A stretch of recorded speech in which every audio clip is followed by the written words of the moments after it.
what's really sad is at the end of summer, I hear so many moms say, I'm not talking about homeschool moms, but a lot, I can't wait for the kids to go back to school. And that always breaks. Yeah. It makes me sad. It just breaks my heart.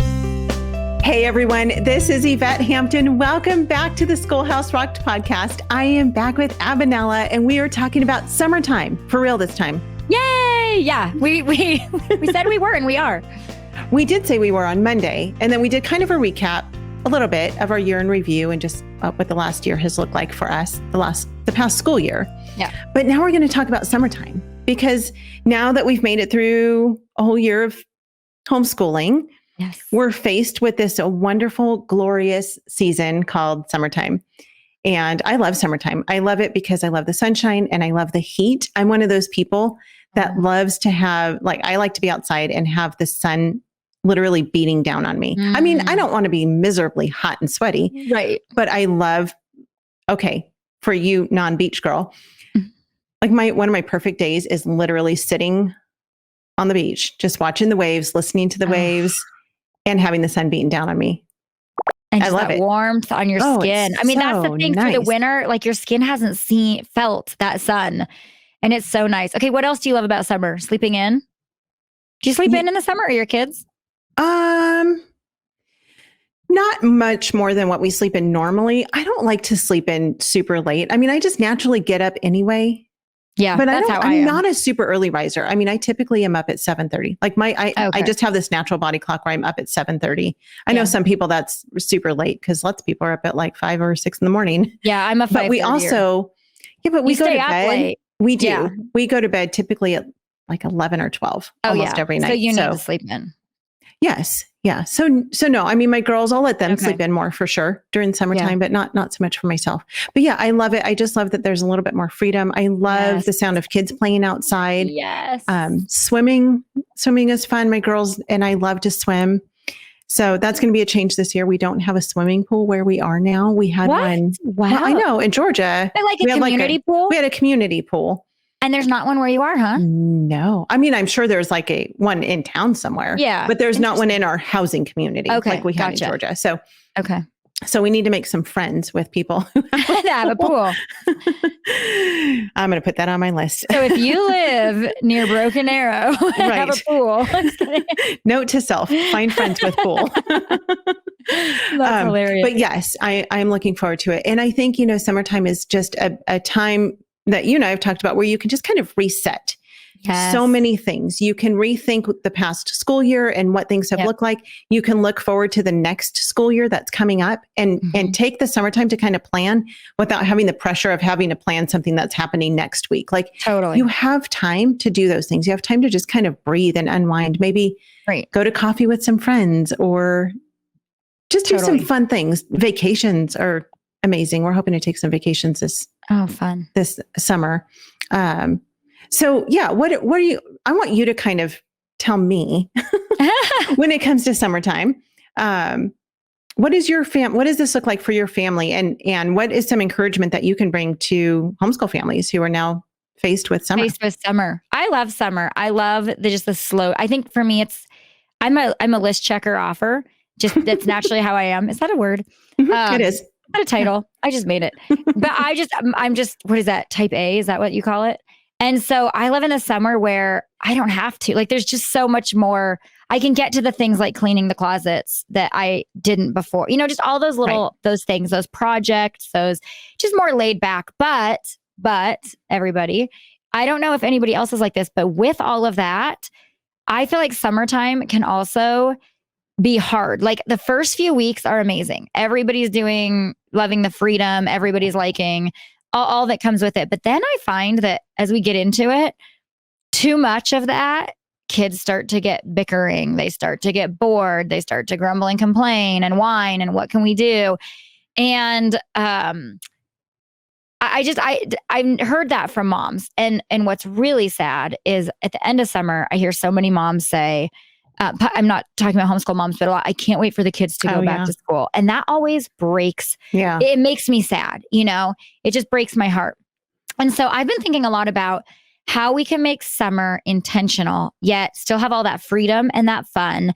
but how we can sneak in a lot of learning, maybe with our kids not knowing, and really capitalize on summer and use it so that at the end of the summer, you don't look back and say, what did we do all summer?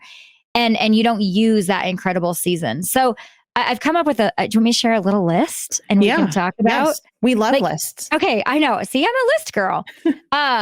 So I think some ways that we can just make summer productive, fun, relaxing, and as a good reset is to be intentional and to find balance. So as like homeschool moms, we know the power of planning and staying kind of one step ahead. And we understand just the balance between structure and freedom. I think we kind of get that figured out because we do it all year long.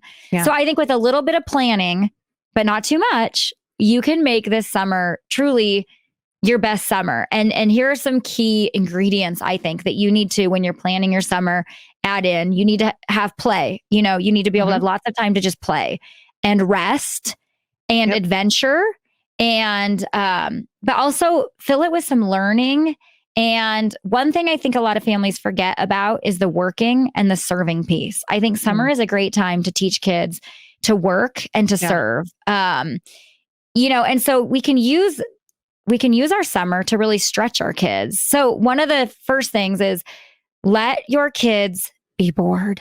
And I think everybody goes, I see so many moms and they plan every camp and every activity. And our local newspaper in May, they come out and they have pages full of things to sign your kids up for, activities to put them in, camps to send them to. And I always think, man, are we just using our summers to shove our kids off to something else or to fill their time? Yeah. And I don't think that that's necessarily a benefit. I think that if we allow our kids to be bored, it breeds creativity, it breeds ideas, it breeds new things. So the best way to handle boredom, in my opinion, is to guide, don't provide. So to guide our kids, but not provide them with entertainment. It is not our job as moms to provide them with every activity, but instead to guide them to things. So for example, give them opportunities to do something. Get creative. Say, throw a rope and a ball into the yard. And I mean, every mom knows this. If you just switch up a tiny little thing, it's like things unfold. Throw a rope and a ball into the yard and watch their imaginations come to life. Watch fun things happen. Watch them come up with ideas. But you do not have to sign your kid up for every stinking thing there is to sign up for. Your job is not to fill every minute of their life. But let them be bored and see what they come up with and just guide them, give them ideas, give them opportunities to do something worthwhile.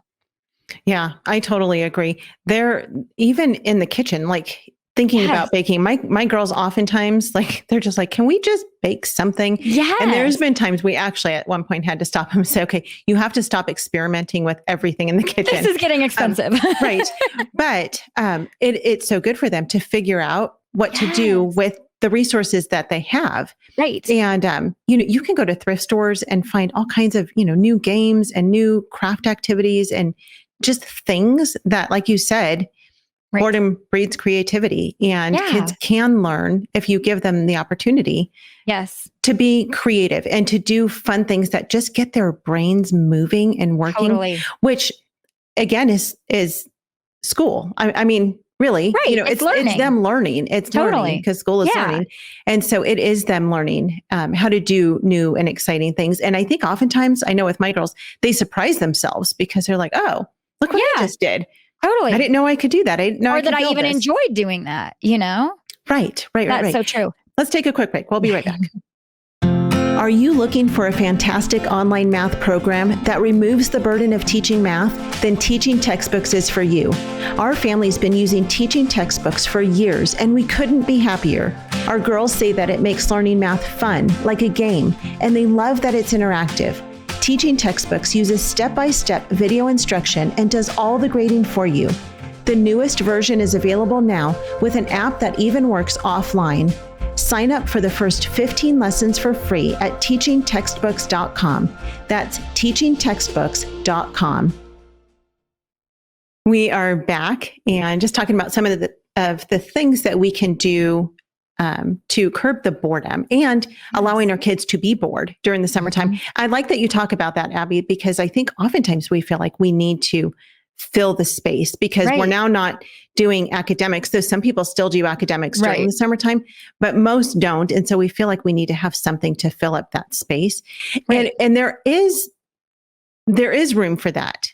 Because, we don't want 3 months of no activity at all. I mean, there are things that need to be done and that can be done. But I've really realized that the summertime is a time where you can focus oftentimes on things that maybe you didn't get to focus on during the school year, like character training, though that goes on throughout the whole year, but you can really hone in. If there are certain character traits in your child that really, really need to be focused on, summertime is a great time to do that. Totally. Reading aloud, I would say never give that up. We talked about that in the first episode, and that I love reading to my kids. We don't stop reading because it's summertime. Now, maybe we don't do it every day, but that's something that is so beneficial for the entire family. So I would say hold on to that read aloud time. Playing games is another great way to spend your summer days. And you can do that outdoors if it's not, blistering hot. We did that whole episode not too long ago on game schooling. And that was a fantastic episode. There are so many ways that our kids can still be growing their brains and their minds. But one of the things I was thinking about recently was entrepreneurship. I know that is something that often during the school year, maybe kids don't have time to maybe come up with a business or develop an idea that they've had for a small business for themselves. But summertime is a great time to teach our kids to work, to be hard workers and to become entrepreneurs. Yeah, that's what on my list, my list making list is for summer is working. Yeah. And I mean, it used to be that kids would work and that the school year is actually based around the farming community and harvest season, and that kids were expected to work. And we've lost that. And we have a generation who thinks summer is for leisure. And I don't necessarily think that has benefited this generation. I think that we've lost that the ethics of hard work and the blessings that come with it. So I think that yes, kids can get a break in the summer, but I think that work is really important. I think it's crucial. I think the Bible talks so much about working and the benefits of working and how it grows our character and so some ways to do that, to implement the value of hard work. If you have older kids, they could just get a job, honestly. High school kids can get a job in the summer.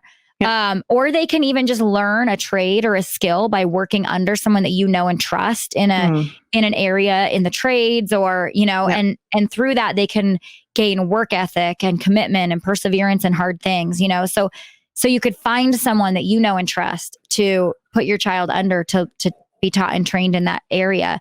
Or if you have younger kids, it's a great time to teach your little ones to do laundry, right? Yeah. Or if you have a little bit older child, let's spend the summer mastering, 3 meals that you can do totally on your own. So on days that mom is really busy, you can do those meals. So, that's working, and that gives them, a sense of accomplishment also. And the summer is a really good time to do that, because sometimes in the school year, we have school all day and then activities. And then I just need to hurry up and get dinner on the table. I don't necessarily, have the time. And so summer is a great time to slow down, teach your kids to cook, so that then the next school year comes and they can contribute in that way. Or like you said, entrepreneurship, a lemonade stand, right? Or work the farmer's market or mow lawns. And then I think the most important thing we could say about teaching our kids to work is also teaching them how to handle the money that they make when they do, to give first to the kingdom, to give first to the Lord, give their first fruits, and then how to save. And so I think summer is an awesome time to really dig in to the working. And then that will fill some of that boredom space, it'll help with the boredom. So one of the other things, of course, that kids can do, this is a great time for them to serve in God's kingdom, whether it is through VBS, whether it's at, maybe an abortion mill, whether it's at their church, just working in your church office and folding, programs for the week or whatever. I mean, there are so many ways that kids can serve to further God's kingdom. And so finding ways to do that, there are a million different things that kids can do. And, you know, even little kids can do stuff like that. Oh, for sure. And I think that goes back again to, we are kind of a self-serving culture right now where summer is about me and what's your list? What do you want to do? So many people ask my kids, what do you want to do this summer? What camps do you want to go to? And never is the question, how are you going to contribute this summer? Right. Or how are you going to bless somebody else this summer? And I think it is a great time to serve. And even simple things, this spans the ages, you know, simple things as having your younger kids come alongside and make freezer meals to deliver to moms throughout the year that have maybe had a baby or have gotten sick, or, you know, that's a great way to serve. And that doesn't take driving kids around to 15 different places. You know, you can just do that in your own home, or read books at your local nursing home. You know, go and sit next to a grandma that might not have grandkids near and read to them, or like you said, volunteer or help your neighbor, the elderly neighbor, rake their lawn or mow their lawn. You know, serving is such an incredibly important thing that we teach our kids. And summer, we're wide open. It's a great opportunity to do so. So I think in this episode, we've really talked about, don't make summer all about what do we want to do and self-serving, but instead, how can we contribute? How can we learn hard work? How can we learn work ethics? How can we give back? How can we serve others and further the kingdom? And that's going to be a better summer than laying at the pool every day. Yeah. And I think asking our kids too, you know, taking time with them and just saying, hey, what do you want the summer to look like? And we can help guide them, but giving them some ideas and then letting them work through what their summer might look like. Exactly. And depending on the age, you know, like you said, if they're in high school, you know, maybe it's time for them to get a real job for the summer. You know, maybe it's time for them to become a mom's helper and go help the mama down the street or in, you know, the next neighborhood who just needs help holding her babies and getting laundry done and things like that. You know, but talking with our kids, figuring out what their strengths are and how they can strengthen those abilities and talents and gifts that God has given to them. Yeah. And then having a good balance as you sit down and make a list. I love that. And we talked about earlier planning. And so what do I expect out of the summer? What do my kids want out of the summer? But make sure you have all the aspects of rest, because we are to rest. I think that's important. And play, you know, fun playing. And then serving is what we've talked about, and working. And then in the next episode, I'd love to talk about, you know, how can we carry the learning through and adventuring, you know, and other areas. But we need to have a balanced summer. It can't, that will make for a productive. And at the end of the summer, we're all going to feel like refreshed, ready to go into the next school year. Yeah, that's what we need. And accomplished. That's right. Accomplished. Well, we're out of time, but we will be back tomorrow. We're going to continue talking about summertime and how we can use this time to our greatest benefit and to the benefit of our family and to God's glory, because that's what we are all about. So thank you guys for listening. We will be back with you again tomorrow. Until then, have a great afternoon. Bye.